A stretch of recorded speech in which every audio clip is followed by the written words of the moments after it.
لیکن دوست صاحب موجودہ وقت میں ہم دیکھتے ہیں کچھ اور مناظر جو ہیں، کچھ اور طریق جو ہیں وہ بھی ہمیں نظر آتے ہیں کہ بعض ٹی وی چینلز ہیں وہاں پر آتے ہیں کہ یہ استخارہ سینٹر ہے،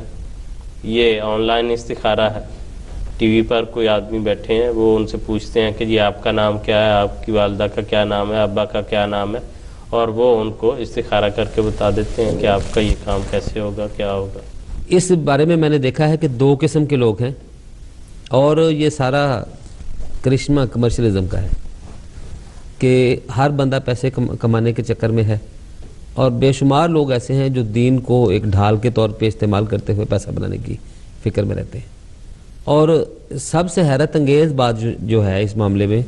جیسا کہ حضرت مسیح موعود علیہ السلام نے فرمایا کہ چونکہ اس زمانے کے لوگ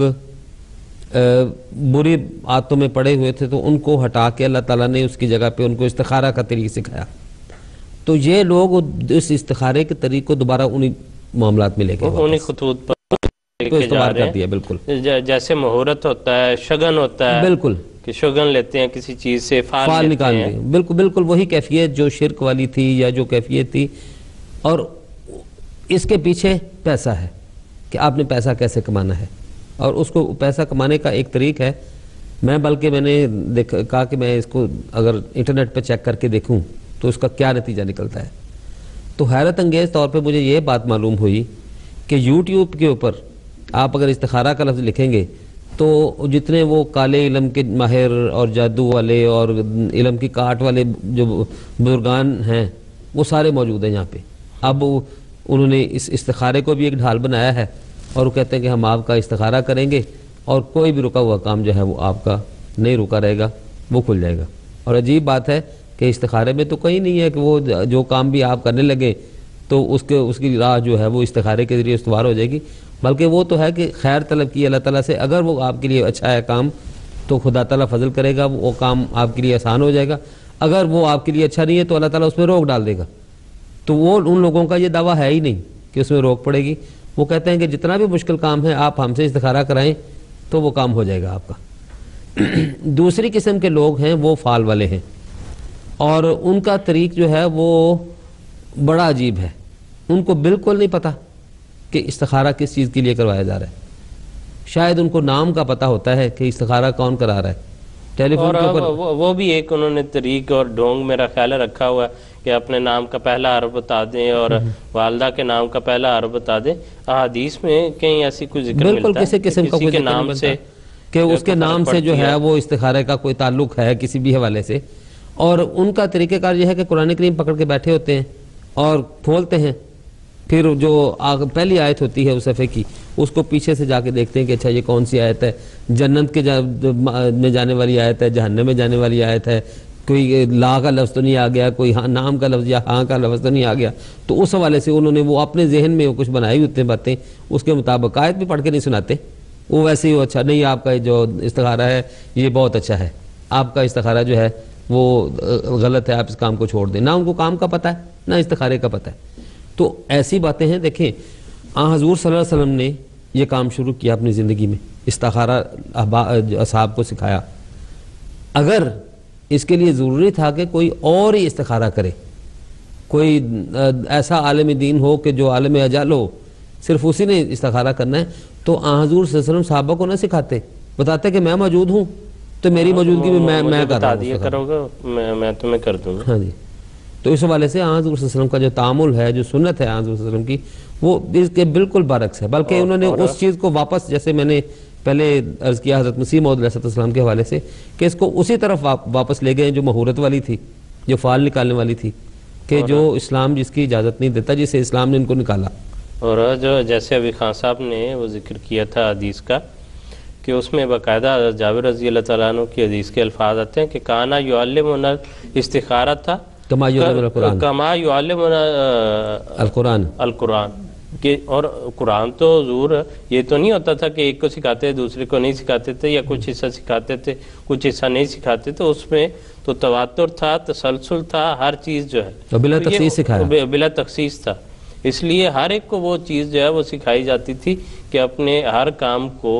دعا سے اور اللہ تعالیٰ سے خیر طلب کرتے ہوئے شروع کرو اور اس کو آگے لے کر چلو. اس لیے بعض علماء کا یہ بن کے بیٹھ جانا اور استخارہ سینٹر کھول لینا, یہ نئے نئے سینٹر جو ہیں, یہ جو یہاں پہ تھوڑی میں آپ کی بات سوری معافی چاہتا ہوں, کاٹ رہا ہوں, میں یہ عرض کرنا چاہتا ہوں کہ یہ اسلام نے, آپ ہی کی بات کو آگے چلاتے ہوئے, کہ اسلام نے قطعاً یہ پسند نہیں کیا کہ صرف دوسرے سے دعا کروائی جائے, پہلے خود دعا کرو گے تو اس کا اثر ہوگا. اسی لیے آن صلی اللہ علیہ وسلم نے یہ استخارہ صحابہ کو بھی سکھایا, ان کے لیے خود بھی دعائیں کی, لیکن انہیں کہا کہ تم بھی کرو. وہ جو ہے نا ایک کہ پیر بنو, پیر پرست نہ بنو, کہ ہم پیر تو بنا لیں اور بس ان کے سپرد کر دیں, کہ یہ تصور اسلام نے کہیں پسند نہیں کیا. پہلے خود رو رو کے دعائیں کرو, اپنی سجدہ گاہوں کو تر کرو, دعاؤں سے خوبصورت بناؤ, پھر کسی کو بھی کہو, بزرگوں کو بھی کہو, کوئی حرج کی بات نہیں. تو یہ چیز ہے. انہوں نے تو ہر کام کے لیے جو پیر فقیر اور علماء اور گدینشین ڈھونڈے ہوئے ہیں. بالکل. اور ان کو جو ہے, اور اگر وہ فوت ہو جائیں تو اگر صاحب حیثیت ہیں تو ان کی قبروں پر بٹھا دیتے ہیں کہ وہاں قرآن خوانی ہو رہی ہے. تو اس طرح کا ایک لطیفہ سے یاد آ گیا کہ ایک مولوی صاحب بیٹھے ہوئے ہیں, چودھری صاحب نے ان کو رکھا ہے مولوی صاحب کو کہ والد صاحب فوت ہو گئے, ان کی قبر پر جو ہے وہ روزانہ قرآن پڑھا کرو.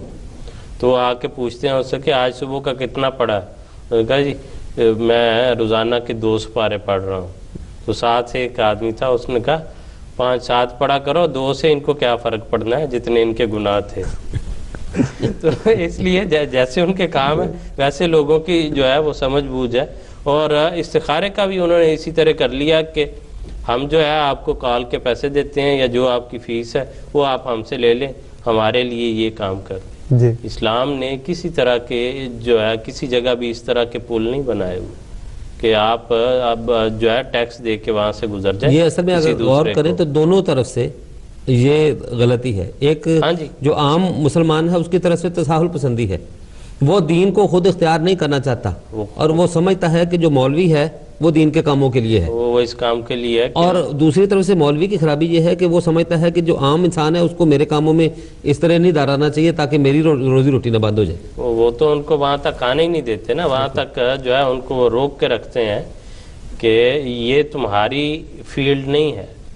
یہ ہمیں پتہ ہے. اور جو اس طرح کی, مجھے تو حیرت ہوتی ہے کہ ٹی وی پر بیٹھ کر وہ اس طرح کی آیتیں پڑھتے ہیں کہ قرآن میں آیا کہ اہل علم سے اور اہل ذکر سے پوچھ لیا کرو, اور جس سے وہ بجا طور پر سمجھتے ہیں کہ آخر وہ اہل علم ہم ہی ہیں, اور کون ہے, ہم سے ہی پوچھنا ہے. تو اس لیے یہ جو تصور ہے عامت الناس میں بھی کہ ہم کسی سے پوچھ لیں اور وہ ہمیں بتا دے, ہماری جگہ وہ سارا کام کر لے اور خود ہی یہ سارے مراحل طے ہو جائیں گے, اس کا اسلام کی تعلیمات سے کوئی ایسا تعلق نہیں ہے. اور جو انہوں نے طریق اختیار کیے ہوئے کہ جی آن لائن استخارہ کروا لیں, ای میل کے ذریعے استخارہ کروا لیں, ان چیزوں کا کوئی وجود جو ہے وہ شریعت کی تہ میں اور اصل میں نہیں ملتا. آج کل تو ایسے علماء اور ان ٹی وی چینلز پہ ایسے عالم آتے ہیں کہ جن کو عالم اور عالم کا فرق بھی نہیں پتا, جن کو متوفی اور متوفا کا فرق نہیں پتا. جی بالکل.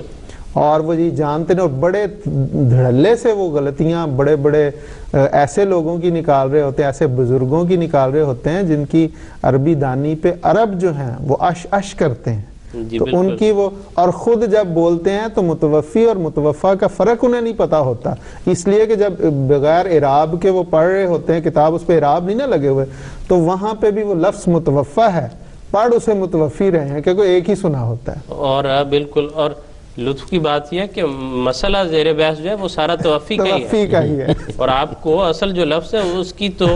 لفظ جو ہے وہ پتہ نہیں ہے, اور آپ چلیں اس مسئلے کو حل کرنے. تو اس لیے اگر جو ہے دین ایسے علماء کے ہاتھ میں جائے گا, اور اب تو اس سے آگے چل کے بھی ایسی حالت ہے جیسے رسول اللہ علیہ وسلم نے فرمایا کہ دہریت کی ایسی ہوا چلی ہے کہ لوگ اپنے علم و فضل پر نازاں ہیں اور اس طریق کو اختیار نہیں کرتے. تو ان لوگوں کو جن سے یہ کرواتے ہیں ان کے تو بیچاروں کے اہلیے بھی اس طرح ہیں, اسلام کے مطابق نہیں نظر آتے. بعض جو ہیں وہ اس کو کوئی سختی کے ساتھ یہ نہیں کہنا چاہتے کہ ضرور اس کی جو ہے کوئی فٹ لمبی داڑھی ہو تو تب اس سے استخارہ کروائیں, لیکن وہ جو ہے داڑھی مونڈ کے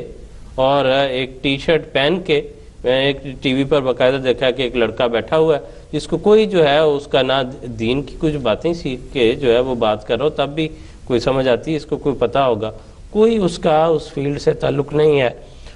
اور وہ جو ہے اس کو فون کر کے، اور زیادہ تر اس میں جو ہے دیکھنے میں آتا ہے کہ خواتین اس میں انوالو ہوتی ہیں۔ وسیم صاحب یہ بالکل اسی طرح ہے نا کہ جس سے فٹ پاتھ پہ بیٹھے ہوئے وہ طوطا لے کے یا کوئی جانور لے کے لوگوں کی فال نکال رہے ہیں اور لوگوں کی قسمتیں بتا رہے ہیں کہ تمہیں کوٹھیاں کاریں اور دولت اور سلطنتیں ملیں گی، اور اپنا ان بیچاروں کا حال یہ ہوتا ہے کہ وہ 4 آنے 1 روپے کی خاطر وہ لوگوں کی فالیں نکال رہے ہوتے ہیں کہ اتنا ہی ان کے ہاتھ میں ہے تو پھر اپنا کیوں نہیں نکال لیتے؟ اور صبح سے شام تک بیچارے ان چند پیسوں کے لیے جھوٹ بول رہے ہیں اور اپنی جو عاقبت خراب کر رہے ہیں۔ حالانکہ قرآن کریم میں اللہ تعالیٰ علیہ وسلم کو مخاطب کر کے فرماتا ہے کہ لو کنت اعلم الغیب لاستکثرت من الخیر، اگر غیب کا اتنا ہی مجھے پتا ہوتا تو میں خیرات میں سے بہت ساری چیزیں اکٹھی کر لیتا۔ بالکل یہ بنیادی اصول ہے کہ اگر خیر کا پتہ ہوتا تو وہ نجومی بھی ضرور کر لیتا، غیب کا اگر پتہ ہوتا، غیب کا اگر اس کو علم ہوتا۔ تو اس لیے یہ جو طریق اختیار کیا ہوا ہے لوگوں نے کہ ان سے جا کے پوچھنا، اور میں نہیں سمجھتا ہم تو ان لوگوں کے لیے یہ بات کر رہے ہیں کہ جو بیچارے جماعت سے باہر ہیں اور جن کو وہ روشنی